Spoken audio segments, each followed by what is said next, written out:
Selamat berjumpa kembali dengan saya pada cerita pembangunan sebagai pemerdekaan sesi ke-33.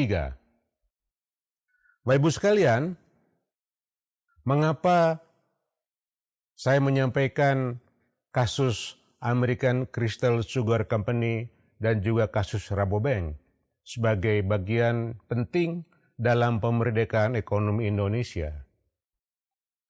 Bapak Ibu sekalian, dasarnya adalah yang pertama, bahwa selama 1,5 abad ini kita bisa mengumpulkan fakta yang menunjukkan tren harga real komoditas pertanian itu terus menurun.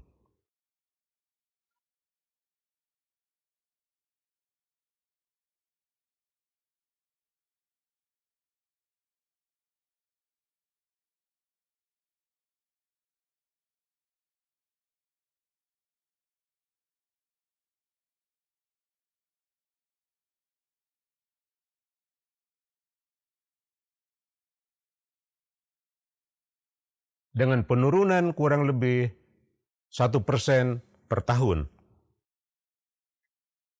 Jadi, apabila tren ini berlanjut, maka pada akhir abad ke-21 dapat dikatakan negara-negara berkembang yang masih tergantung pendapatannya dari sektor pertanian, yang masih tergantung lapangan pekerjaannya dari sektor pertanian, akan menghadapi masalah besar apabila kita tidak bisa beradaptasi dengan proses globalisasi yang menyebabkan terjadinya penurunan harga real dari komoditas pertanian ini. Bahkan saya sering mengibaratkan bahwa kita ini sering sekali tidak mempertimbangkan aspek penurunan harga real komoditas pertanian ini. Sehingga program-program yang kita kembangkan seolah-olah kita tancap gas pada jalan yang menurun. Oleh karena itulah kita perlu memikirkan bagaimana caranya untuk bisa keluar dari proses tren harga komoditas pertanian yang terus menurun di pasar dunia ini.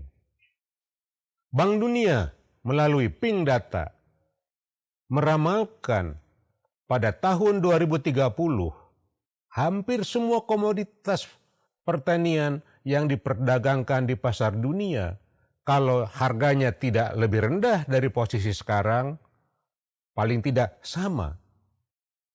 Bapak Ibu sekalian, kondisi harga di pasar dunia dengan tren yang menurun ini perlu dijawab dengan baik, perlu diantisipasi dengan baik. Salah satu yang paling penting adalah antisipasi terhadap perkembangan seperti itu, seperti yang berhasil sukses dilaksanakan oleh American Crystal Sugar Company pada kasus gula, atau dengan Rabobank pada kasus pembiayaan. Bapak Ibu sekalian, oleh karena itu, kondisi tren harga yang menurun, kondisi perusahaan-perusahaan di dalam negeri yang dapat dikatakan tidak mampu beradaptasi dengan pasar global ini, perlu menjustifikasi diri. Kira-kira format, strategi, melangkah ke depan seperti apa menjelang 2050 nanti. Apakah di bidang kelapa sawit kita happy dengan kondisi sekarang? Apakah di bidang pergulaan kita happy seperti sekarang? Apakah di bidang padi, beras, apakah kita happy seperti sekarang? Apakah korporasi yang menjalankan fungsi-fungsi ekonomi di bidang pertanian ini dalam arti luas memenuhi persyaratan, bisa memberikan jaminan kepada negara ini, kepada petani sebagai produsen, kepada konsumen, kepada transformasi ekonomi bisa berjalan dengan baik. Demikian uraian saya pada sesi ke-33 ini. Sampai berjumpa pada sesi ke-34. Terima kasih.